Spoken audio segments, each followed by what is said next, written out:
Hi Cloud9 crafters, I'm happy to be back on the YouTube channel with a fun shaker card. The challenge for February is all about shakers, so let's go and see how this card came together. I started with a piece of the blue watercolor wishes paper and I trimmed it to 5.5 by 4.25. I wanted to add a few details to my background sky, so I went in with the Lawn Fawn Falling Hearts stencil. I wanted a tone-on-tone look, so I blended on the hearts with Distress ink in the color Salty Ocean. I started with the first stencil and just filled in all the hearts, just like you see me doing here. Then I did the same thing with the second stencil.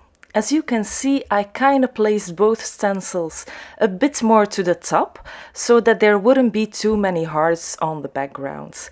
I wanted more of a subtle look, and this way the hearts faded out to nothing at the bottom of my panel. Then I die cut the lovely heart garden border with some cilantro cardstock. I'm totally in love with this border. I really think it's a must-have just because you can use this all year around.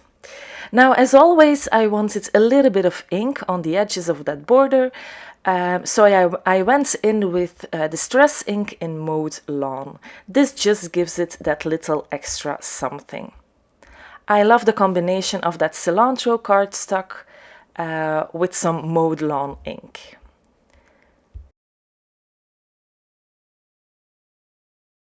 I die cut the heart garland backdrop out of Lawn Fawn white cardstock. For the die cut hearts, I used Transotype Perfect coloring paper because I wanted to add color to them with my Copic markers. So I placed them on a scrap piece of paper and I went in with my Copics. I used R29, R24 and R22 for these. And then, with some liquid glue, I adhered all individual hearts to that garland. I really like the look of those colored hearts. It's a little bit different than when you would use colored cardstock or some ink blending. I love the gradient that the markers give. I think I will do it more often now. Here I wanted to see how the colors came together, and I was already really pleased with the result. Then for the hearts on the garden border. Just as before, I die cut those with the Perfect coloring paper, and I decided to use some pink markers this time. So I colored them with RV09, RV14 and RV13. When the coloring was done, I glued all the hearts to the border with my liquid glue. I really like all the colors on this card. The reds, the pinks, the greens, the blue. I think they work all really well together. Now I stamped all of my images with Lawn Fawn Jet Black ink. And I used the same Transotype Perfect coloring paper and, of course, my beloved Misty. I didn't film all of the coloring, but you can find all the colors in the description box below. So, if you want to check that out, please do. Okay, so time to assemble everything.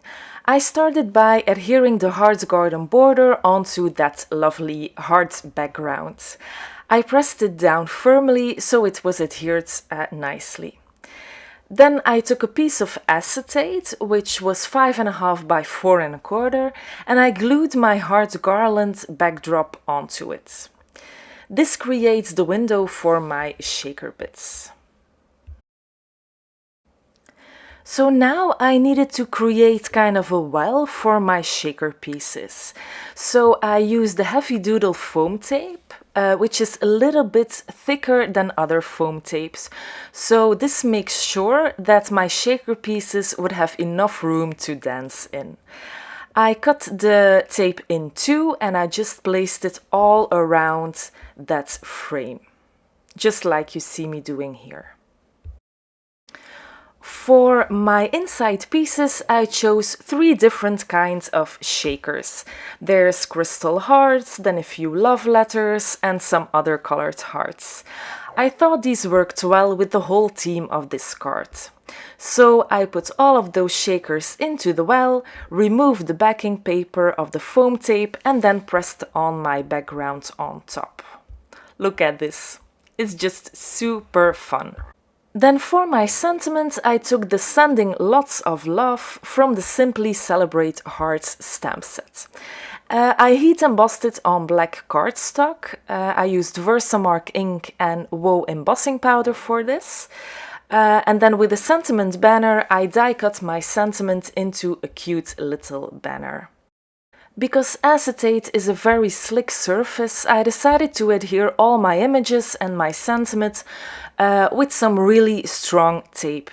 I used Scotch tape for this, so first I'm putting down my sentiment at the bottom, and then I placed my owl and all those love letters around it.